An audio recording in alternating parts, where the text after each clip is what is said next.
Welcome back to the Actual Zone Arcade.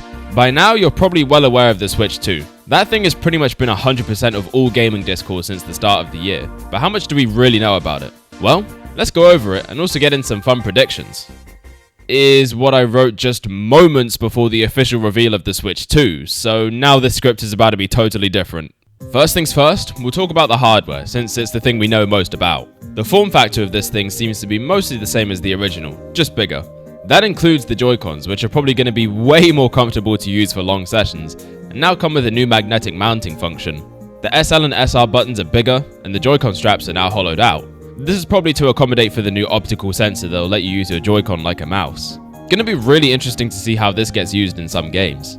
Then there's the curious case of the C button. Streets are saying it's going to be like a chat button of sorts, so that gives me hope that Nintendo is looking at better party integration. We did get that Switch Online playtest thing a little while ago, so it's looking like they're finally going to take online play seriously.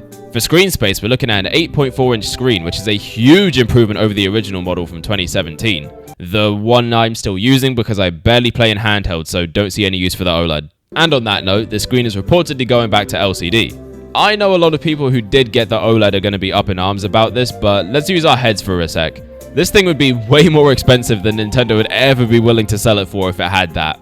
They always pride themselves on being the budget system for the whole family, so I doubt they'd want this thing to retail for the same as a PS5. LCD isn't a problem for me though, since my sessions are like 95% docked. And while on that topic, the dock will supposedly increase the power of the console, instead of just basically acting as an upscaler.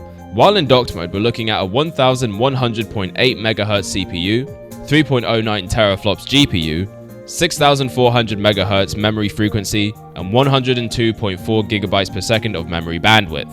In handheld, we're looking at a 998.4 MHz CPU, 1.72 teraflops GPU, 4266 MHz memory frequency, and 68.256 GB per second memory bandwidth. There will also be support for DLSS, which is a rendering and performance technique used to boost FPS, most likely going to be used for upgraded Switch 1 titles. Now, I know that was a whole lot of gigashits per megafart crap I just threw at you there, but this is all to say we're looking at something significantly more powerful than before. In terms of just raw power output, I believe this puts us somewhere between the PS4 Pro and Xbox Series S, which is what a lot of reports had stated before. Honestly, that's perfect. I didn't need this thing to be a pocket PS5, just something that could run Nintendo's first-party games well, and be able to handle the newer third-party titles without too much compromise. With an alleged $400 or £330 price point, I would say you're getting bang for your buck. Even more so because of backwards compatibility, meaning you don't have to go and get all new games in order to play with it. Before I move on here, it is worth noting that a lot of these details are still not confirmed, even with the reveal. Most of the information comes from various reputable sources that seem almost impossible to fake in some instances. Though this could still be a massive elaborate ruse that they're all in on. Never forget the Smash Ultimate Grinch leak. Alright, so all of that was written just before the official reveal, so now I can actually really get into things. We got confirmation that a brand new Mario Kart is coming, so I'm gonna take this opportunity to analyze that small amount of gameplay we got. Figured it's appropriate since this is our first new title revealed. First off, it looks like you can have up to 24 races this time around, up double from Mario Kart 8. Also, there are some brand new karts here as to be expected. One thing I wasn't expecting was to see how much they've changed the character models. Mario, Luigi and Bowser now look really close to their N64 render style, namely, Mario's more plump cheeks, Luigi's eye shape and Bowser appearing a little wider. Peach also doesn't seem to be using her biker outfit anymore, but it could just be that specific type of bike not needing one. Also notice that her hair isn't tied back anymore. Donkey Kong got the biggest change of all, because he's been completely redesigned. He looks to be based on his Mario movie design, and honestly I don't love how this looks here. It is a low-res screenshot though, so chances are he looks a lot better than this in action. From what I hear though, it seems like there's an initiative to redesign Donkey Kong at Nintendo. Some of the other characters I can spot here are Wario, Waluigi, Toad, Toadette, Yoshi, Daisy, Rosalina, Baby Mario, Baby Peach, Baby Daisy, Baby Rosalina, Baby Luigi, Koopa Troopa, and Pauline. That's 19 races on the track, which could potentially mean you can choose any number of races up to 24. Another series first. This is also all taking place on a gorgeous looking canyon with a Yoshi branded gas station diner, where we can see a glowing yellow box at the fuel pumps. Most likely a new design for the item box. Characters also seem to have a little squash and stretch going on, so the animation quality has also seen a big step up here. Overall, it's looking amazing so far, and the one track we've seen looks absolutely huge. Makes me wonder if they're going to double down on those one-shot tracks like Mount Wario and N64 Rainbow Road and 8, and if this track is going to be one of those. And since this is our first game confirmed, I'm hoping it's going to be one that really showcases the Switch 2's new features. How cool would it be if you could use the mouse to make custom emblems like Mario Kart DS, or even better, custom tracks?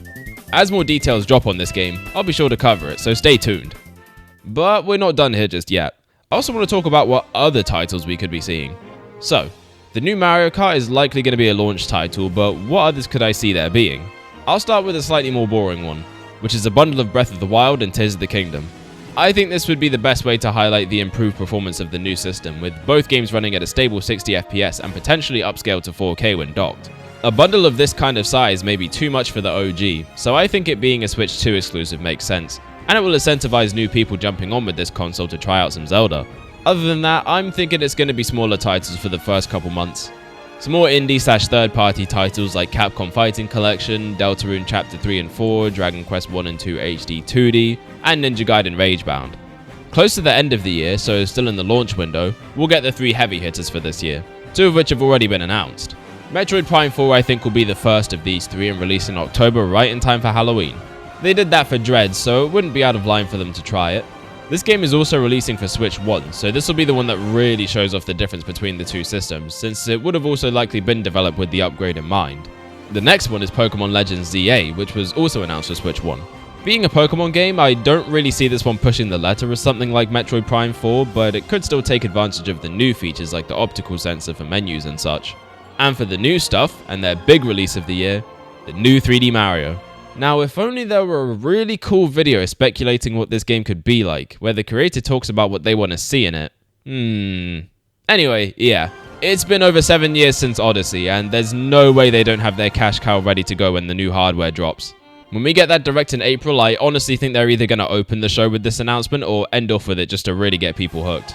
Mario and Pokemon will probably release in November, since that's kind of the norm for those two franchises. It'll also be the first time we get both a new Pokemon and 3D Mario game as launch titles and releasing at the same time, which would be wild. And while we're talking about the launch, I can see it being September. We're getting worldwide demos for the Switch 2 starting from April, with the latest date listed being June 1st in Seoul. Hong Kong and Taipei haven't had their dates revealed just yet, but it's likely they'll be around the middle of June.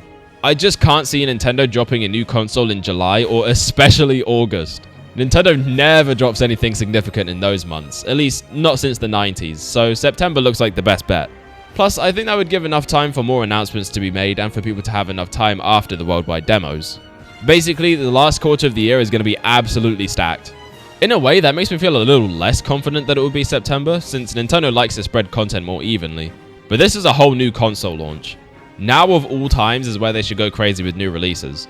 They're also supposedly preparing over 20 million of these things to be sold within the first year, so thankfully there should be no shortage at launch like the original. Cool. So with all that done and dusted, I'll just list off a couple personal hopes before we close things out. First, I want to see a UI overhaul. I like the simplicity, but I think that OG went a little too simple and is missing that iconic Nintendo flair. A nice in-between would suffice. Fix the damn eShop. It's no secret that it's a mess of AI slop and games currently, so implementing some better moderation would fix that. I would say to improve online play and party features, but it seems like they may be already doing that based on the C button's alleged function. Themes. The fact that the Switch 1 had an entire menu dedicated to only a basic black and white theme for its lifespan was incredibly dumb. I understand they did this and the simple UI so that you could just get to the games as fast as possible, but this new console should be able to handle all that and be just as, if not more, quick. A trophy/achievement system would be nice. I don't tend to love 100%ing a lot of Nintendo's library. I know, I'm a fraud. But I think this would be something that would motivate me and a lot of others to put in the effort. And it gets more people talking and being competitive about the games they play. Better and more consistent updates to Nintendo Switch Online, including the retro games library, would be great. And lastly, fix the dock so it doesn't smudge and scratch up the screen. I don't know if the OLED fixes that from the original model, but it better not still be like that, especially with the bigger screen. And that's it. There are some of my predictions and hopes, as well as a recap of what we know so far on the Switch 2. Leave your thoughts down below, and let me know from a scale of Poison Mushroom to Mega Mushroom how excited you are for it. Next week, I think it's finally time we tackle Sonic the Hedgehog 3.